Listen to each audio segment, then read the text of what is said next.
Good afternoon, class of 2015, friends and family. My name is Bridget Slater, and I'm the senior class committee representative for Kirkland House. Today, I am deeply proud and honored to introduce my friend and Kirkland brother, Sam Clark, as your 2015 male Ivy Orator. Graduating Phi Beta Kappa, Sam is a talented man who wears many hats. Or maybe I should say he wears many belts. Or better yet, I could say he wears many headdresses, but we'll get there soon. Able to do impressive flying high kicks, he co-founded the Crimson Kicks Youth Martial Arts program while at Harvard. In the Hasty Pudding Theatricals for 4 years and cast vice president his senior year, Sam has worn many a feathery headdress while performing in their renowned burlesque cross-dressing musicals. He has also acted in numerous shows with the Harvard Radcliffe Dramatic Club and the improv troupe On Thin Ice. In these performances, Sam has donned many hats, but perhaps his most famous is a Yale cap as a Yale tour guide on Yale's campus, leading around tourists and aspiring Yaleys.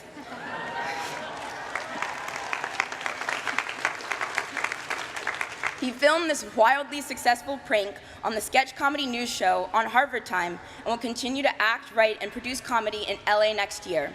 Sam would like to thank his friends Mark Moriello, Gus Myopoulos, Andrew Talbot, Forrest Neal, the Pudding Cast, and the TOC for enriching his time here.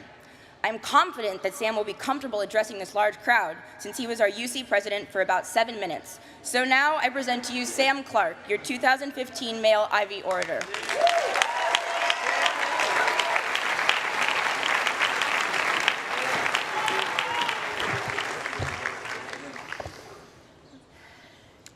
Hello, class of 2015. Woo! Yeah! Woo! Okay, settle down. Welcome to the historic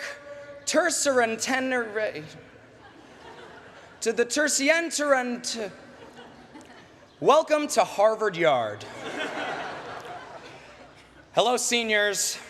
Hello, crying parents, texting siblings, and sleeping grandparents.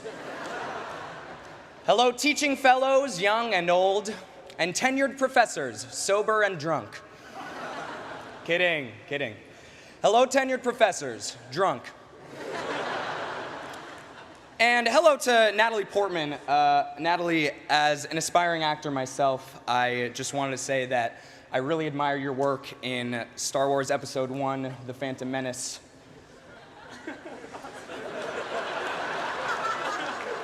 Class of 2015, we graduate tomorrow. My mother tells me this is a big deal. She also tells me, get a job. And no, seriously, get a job. But whether I have a job or not, I will graduate tomorrow. And I think it's important to reflect upon what I share with you all. We've all had different Harvard experiences. Some of us have spent our days here shaking hands with world leaders and celebrities, or creating new iPhone apps, or huffing 5-hour energy in Lamont basement. We all have different views of how Harvard should change. Some of us want smaller section sizes. Some of us want Harvard to divest from fossil fuels, and some of us just want more tomato basil ravioli soup.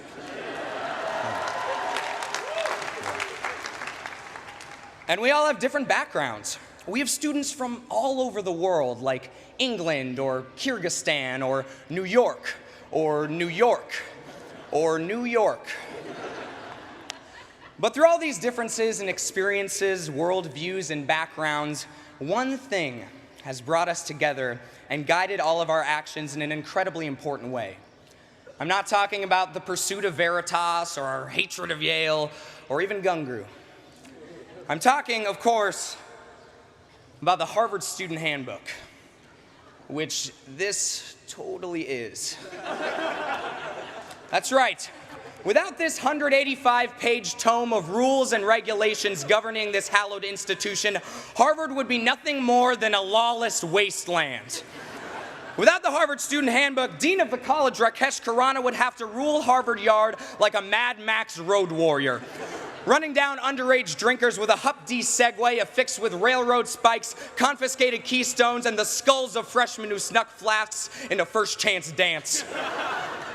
Without the Harvard Student Handbook, President Drew Faust would convene the ad board in the blood-stained stadium, granting Intro to Congress students nothing more than a dull sword to defend against Faust's unfathomable fury, her nicely pressed pantsuit, and a trident. Without the Harvard Student Handbook, Dean of Freshmen Tom Dingman would probably just keep being himself.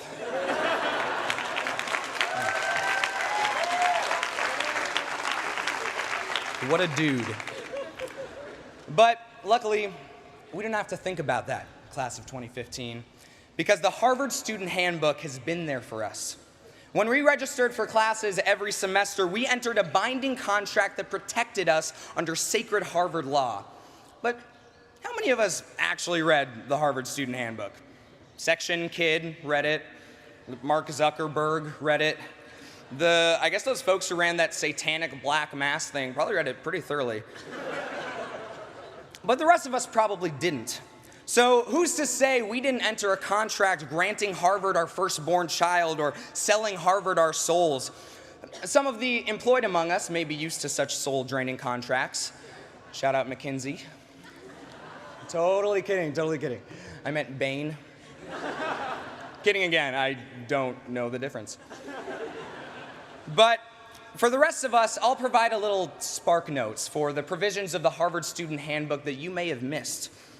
In some ways, the Harvard Student Handbook has guided us with simple directives. Standards of Conduct, Part 3, don't steal. General Regulations, Part 8, no radioactive materials on campus. Residential Life, Part 4, bicycles may not be ridden in Harvard Yard. These directives were simple and obvious to nearly all of us, except for you idiots who rode bikes in the yard. Like, honestly, you people were the worst. However, not all regulations in the Harvard Student Handbook were so clear. No. Some parts shifted and changed over our 4 years at this school.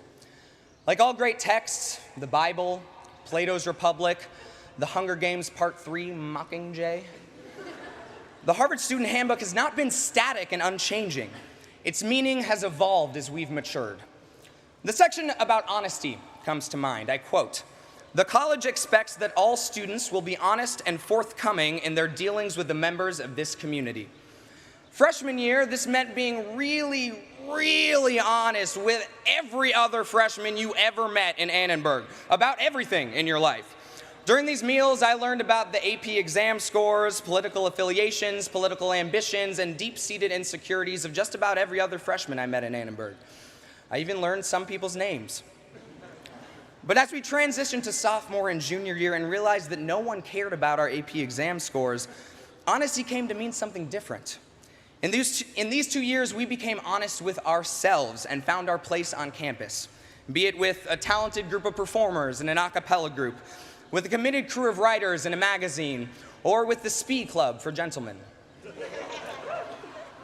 But senior year, this honesty extended to those outside the Harvard community as we all began to answer the perennial question, what are you doing next year? In answering this terrible, terrible question, honesty had to become a little more creative. If we were going to be unemployed in our parents' basement, we told people that we were working on a startup. If we got a consulting or finance gig, we told people we were moving to New York. And if we were spending a year traveling without a job, we told people we got a fellowship. All these answers were honest, albeit perhaps creative and interpretive. And who said the aesthetic and interpretive understanding part of our gen ed requirement was worthless? Ha ha. I did. I said that. But after tomorrow, class of 2015, the Harvard Student Handbook will no longer bind us, telling us to be honest, and the rule of Harvard law will no longer protect us.